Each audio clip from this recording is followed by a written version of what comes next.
Évidemment, je ne veux pas traiter l'affaire à la légère, mais je n'ai pas pu m'empêcher en préparant ce message de me rappeler l'histoire que j'ai lue, il y a plusieurs années, sur la mère qui essayait de convaincre son fils d'aller à l'école.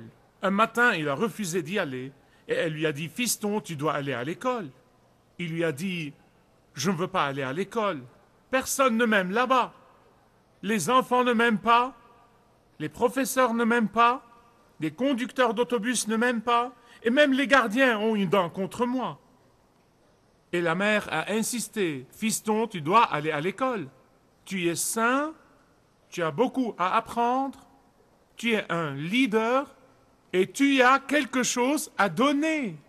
Après tout, tu as 49 ans et tu es le directeur de l'école. »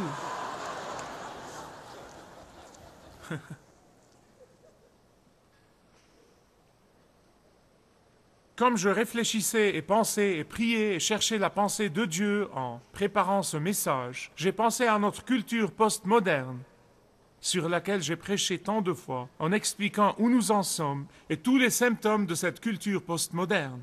J'ai pensé à notre culture postmoderne avec son obsession de popularité, son obsession de télé de réalité, son obsession d'idole américain, son obsession de popularité à tout prix.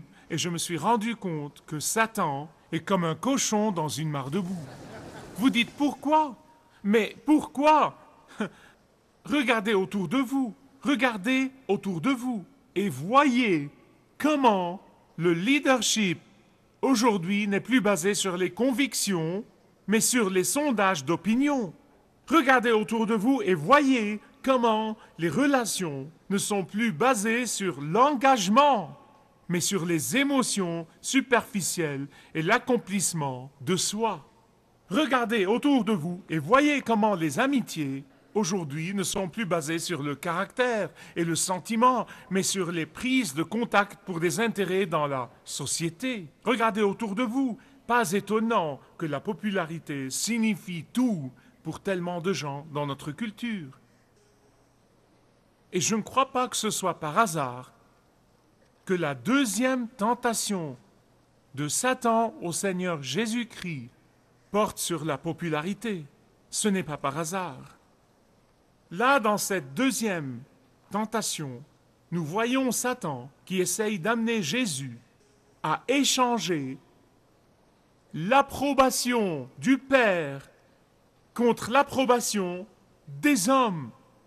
Nous voyons le diable qui essaye d'amener Jésus à échanger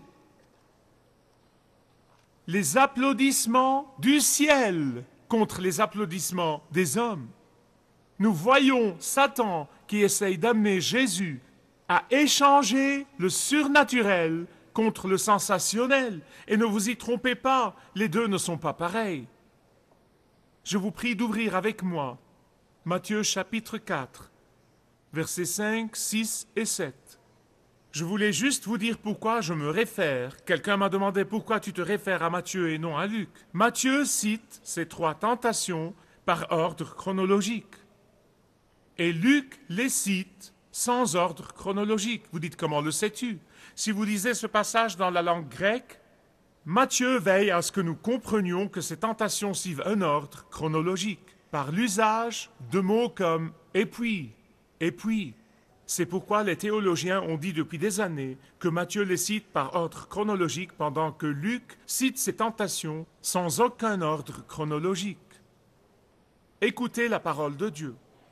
Le diable transporte Jésus dans la ville sainte et le place sur le faîte ou le haut du temple et lui dit « Si tu es fils de Dieu, ou comme nous l'avons vu dans le dernier message, puisque tu es fils de Dieu, ou parce que tu es fils de Dieu,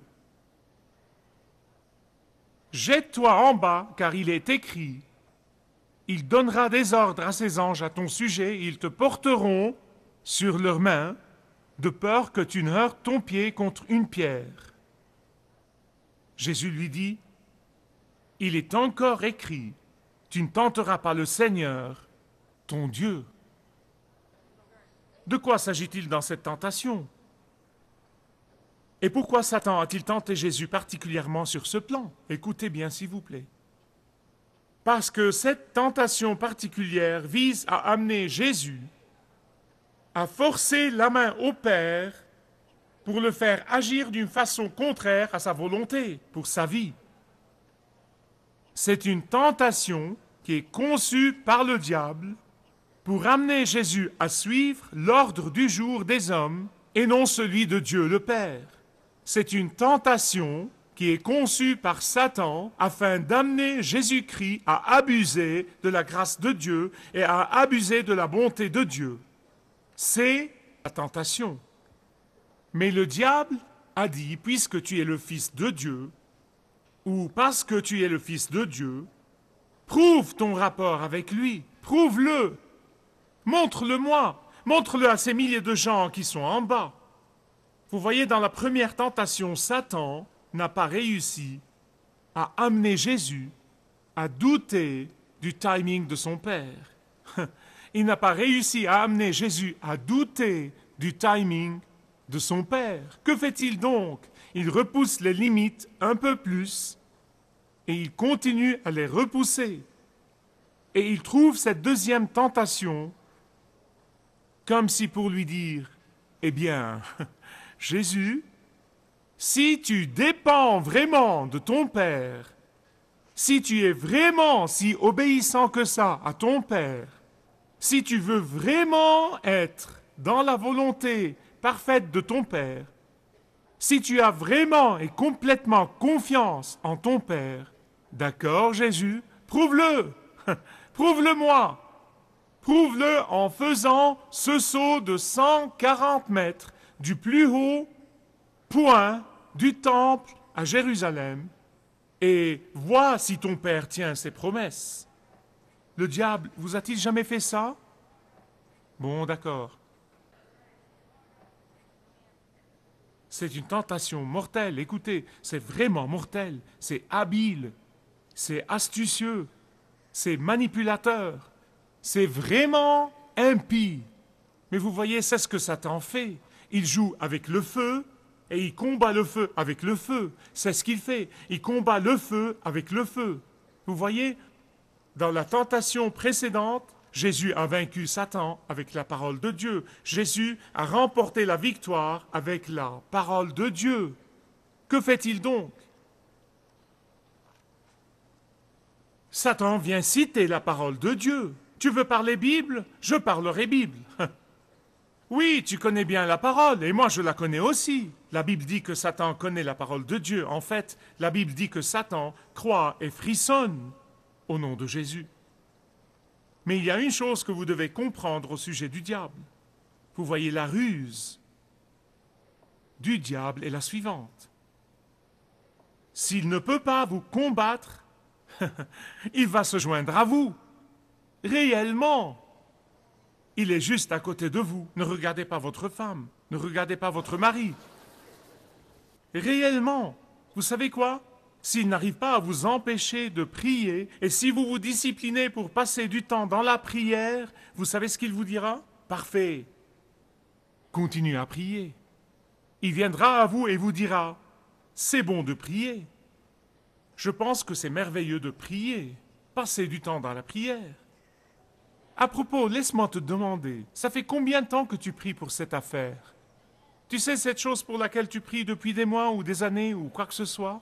Ça fait combien de temps que tu pries? Crois-tu que Dieu répond à la prière? Crois-tu que les prières soient conçues pour que Dieu te réponde et te donne tes besoins? Maintenant, ne me comprends pas mal, je ne suis pas contre ta prière. Il n'y a pas de mal à prier. Mais Dieu ne va vraiment pas répondre à tes prières. Dieu répond-il vraiment à tes besoins? Vous commencez à lire la Bible. Vous prenez une résolution. Vous allez lire la parole de Dieu tous les jours. Vous allez vous nourrir et grandir de la parole de Dieu. Il ne peut pas vous combattre ni vous arrêter. Vous avez établi cette discipline. Que fait-il donc? Il se joint à vous. Il se joint à vous. S'il ne peut pas vous combattre, il se joindra à vous et vous dira, Tu lis la Bible, c'est bien, c'est vraiment bien. Ça n'a jamais fait de mal à personne de lire la Bible. Continue à la lire, ça va, c'est bien. Mais crois-tu vraiment ce que tu lis? Comment est-ce qu'un Dieu d'amour peut tolérer les carnages dont parle l'Ancien Testament? Non, mais comment? Comment ça se peut? Écoute, Dieu a agi de cette façon dans le passé, peut-être, mais maintenant, c'est l'ère des superordinateurs, maintenant c'est l'ère du supersonique. Dieu n'agit plus de cette façon. Si tu crois vraiment la parole de Dieu, tu devrais cesser de travailler, attendre que Dieu pourvoie à tes besoins. Si le diable ne peut pas vous combattre, il va se joindre à vous. Et c'est exactement ce qu'il a fait avec Jésus quand il n'a pas pu le combattre dans la première tentation. Il a essayé de se joindre à lui en citant la parole de Dieu. C'est ce qu'il fera tout le temps. En fait, le diable cite la parole de Dieu. Évidemment, la citation dont il se sert est vraiment hors contexte. Quand il cite la parole de Dieu, il déforme complètement le sens de la parole de Dieu. Quand il cite la parole de Dieu, il interprète à contresens la parole de Dieu. Et c'est exactement ce qu'il fait ici dans Matthieu 4, 6, dans la deuxième tentation. Vous savez ce qu'il cite? Il cite les psaumes. Si vous savez quel psaume, levez la main. Ça va. C'est le psaume 91, verset 11. Psaume 91, verset 11. Car il commandera à ses anges à ton sujet. Oh, que fait le diable ici? Que fait-il? Il dit, oh Jésus, tu as confiance en la parole de Dieu, n'est-ce pas? Oh, très bien, c'est bon, tu as confiance en la parole de ton Père. Tu as affirmé la parole de ton Père. Et le diable savait intuitivement que 2000 ans après Jésus-Christ, les gens allaient avoir confiance en la parole de Dieu parce que Jésus, qui a coexisté avec Dieu, le Père, depuis le tout début, a affirmé la parole de Dieu. Et le diable savait cela. Et il venait l'attaquer précisément sur ce point. Il lui a dit, tu as confiance en la parole de ton Père. Prouve-le. Prouve-le. Ça ne sert à rien de parler. Prouve-le-moi. Prouve-le en mettant ta foi à l'épreuve et saute et vois s'il peut te sauver. Eh bien, pouvez-vous imaginer ce qui serait arrivé s'il l'avait fait? C'était évidemment aux alentours de la saison de pèlerinage, où tous venaient des 4 coins du monde connus à l'époque. Certains historiens estiment le nombre des pèlerins à 1 million entassés dans cette petite ville de Jérusalem. Des centaines de milliers tout au moins. Tous étaient en bas et vus d'en haut, ils ressemblaient à des fourmis. Les foules remplissaient les lieux. Et le diable lui a dit, Jésus, tu sais ce qui arrivera si tu essayes de faire tes preuves, si tu sautes de cette hauteur, et si tu descends et que rien ne t'arrive et que tu ne sois pas blessé, la foule va en raffoler. La foule va sûrement t'adorer. La foule va te couronner. Tout le monde va te mettre sur un piédestal comme un grand héros. Et il cherche un héros en ce moment. Le problème, c'est que le diable ne cite jamais la parole de Dieu correctement ou entièrement. Il ne donne que la moitié du texte, la moitié du verset. Écoutez Psaume 91, verset 11. Car il commandera à ses anges à ton sujet de te garder. Voici le reste du verset que le diable a omis. De te garder en toutes tes voies. Qu'est-ce que cela veut dire? Et pourquoi le diable l'a-t-il omis? Vous voyez, le diable l'a omis parce que ce n'est pas une promesse inconditionnelle, c'est une promesse conditionnelle. C'est une promesse de la providence de Dieu pour la personne pieuse qui vit selon la volonté révélée de Dieu. En fait, le psaume 19, verset 13 dit « Garde aussi ton serviteur des péchés délibérés » ou plus précisément des orgueilleux péchés. Péchés au pluriel. En d'autres termes, n'abusez pas de Dieu. N'abusez pas de Dieu. N'abusez pas de Dieu. Dieu ne dit qu'une seule fois dans la Bible, éprouvez-moi, éprouvez-moi. Et c'est au sujet de la dîme. C'était la seule fois où Dieu a dit éprouvez-moi. À part ça, chaque fois que vous essayez d'éprouver Dieu, vous abusez de Dieu. La personne qui refuse de prendre soin d'elle-même et refuse de prendre ses médicaments, qu'est-ce qu'elle fait? Elle abuse de Dieu. La personne qui ne subvient pas aux besoins de sa famille, qu'est-ce qu'elle fait? Elle abuse de Dieu. La personne qui ne consulte pas Dieu avant de prendre des décisions importantes dans sa vie, qu'est-ce qu'elle fait? Elle abuse vraiment de Dieu. Et quand vous éprouvez Dieu, non seulement vous êtes en train d'abuser de Dieu, mais vous vous placez aussi dans une position qui est supérieure à Dieu. Et c'est pourquoi c'est une offense à Dieu. Si Jésus avait opté pour la popularité, je ne veux même pas penser aux conséquences. Si Jésus avait opté pour la popularité, tout le plan de Dieu pour le salut aurait été déjoué. Et vous et moi ne serions pas ici aujourd'hui. Comment Jésus a-t-il vaincu Satan? Ceux qui ont écouté le dernier message au sujet d'avoir la victoire sur Satan. Il y a des gens qui ont peur de Satan. Pour le croyant, Satan est un ennemi vaincu. Il n'y a pas de créature qui puisse nous faire peur, pas du tout. Le diable ne peut nous vaincre que si nous le lui permettons. Quand nous lui résistons par le pouvoir de Jésus, nous pouvons le vaincre chaque fois et avoir la victoire chaque fois. Pour avoir la victoire en Jésus, vous devez résister comme Jésus a résisté. Jésus a remis le diable à sa place et il l'a vaincu et a remporté la victoire. Et remarquez que la victoire n'était pas seulement pour lui, c'était pour vous bénir et me bénir à moi aussi 2000 ans après lui. C'était pour ses disciples à l'époque, c'était pour ses partisans à l'époque et pour que quiconque prononce le nom de Jésus puisse avoir la victoire de Jésus. Sa mère ne l'a pas fait à sa place, ses disciples ne l'ont pas fait à sa place, il l'a fait personnellement et nous devons en faire de même. Bien-aimés, je veux vous dire une chose, la volonté de Dieu pour nous, c'est d'être mûrs. La volonté de Dieu, pour nous, c'est d'assumer la responsabilité des batailles spirituelles. La volonté de Dieu, pour vous et pour moi, c'est de tenir bon par son pouvoir et de résister à la tentation. La volonté de Dieu, pour vous et pour moi, c'est de tenir bon par son pouvoir et d'être victorieux en son nom.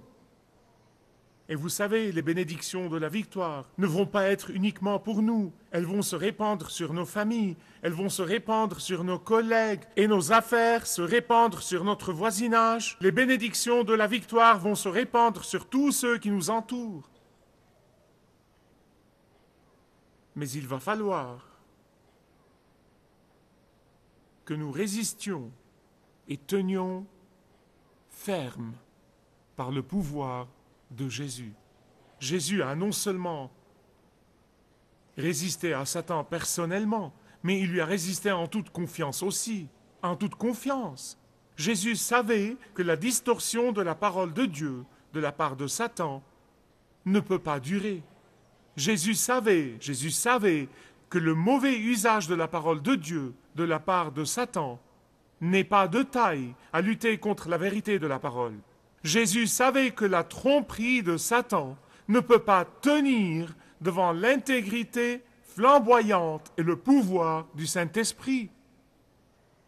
Par conséquent, je veux vous citer ce que Dieu vous promet à l'instant où vous décidez de tenir bon par le pouvoir de Jésus et d'avoir sa victoire.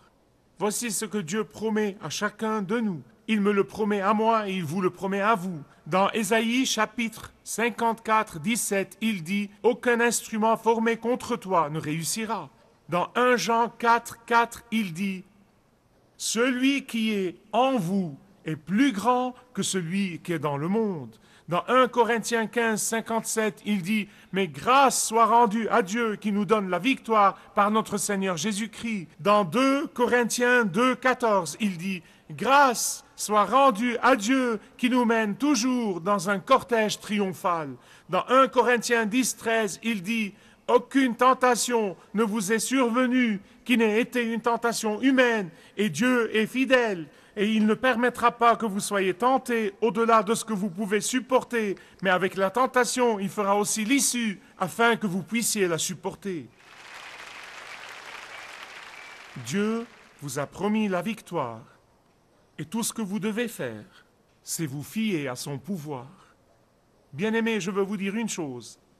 Vous et moi sommes tentés tous les jours sans exception.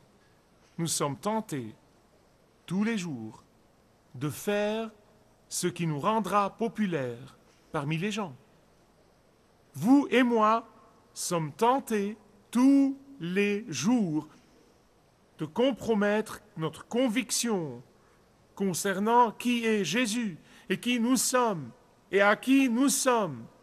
Vous et moi sommes tentés, tous les jours, de vendre notre âme pour la popularité. Laissez-moi vous dire par l'autorité de la parole de Dieu que Dieu honorera ceux qui résistent en son nom et en son pouvoir.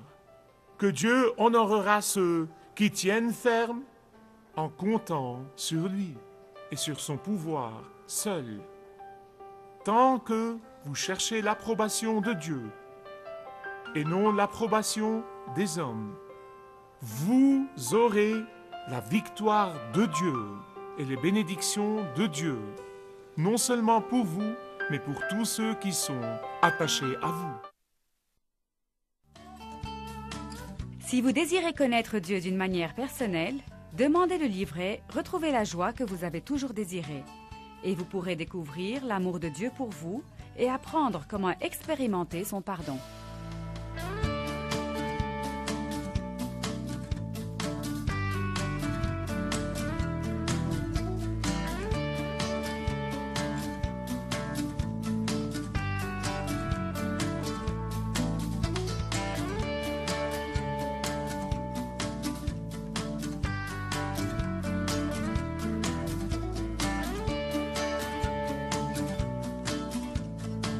Si vous avez une relation personnelle avec Dieu et vous êtes intéressé à marcher plus intimement avec lui, demandez le livret « 7 pas sur le chemin de la foi » qui vous guidera dans une relation plus profonde avec votre Père Céleste. Demandez votre livret gratuit.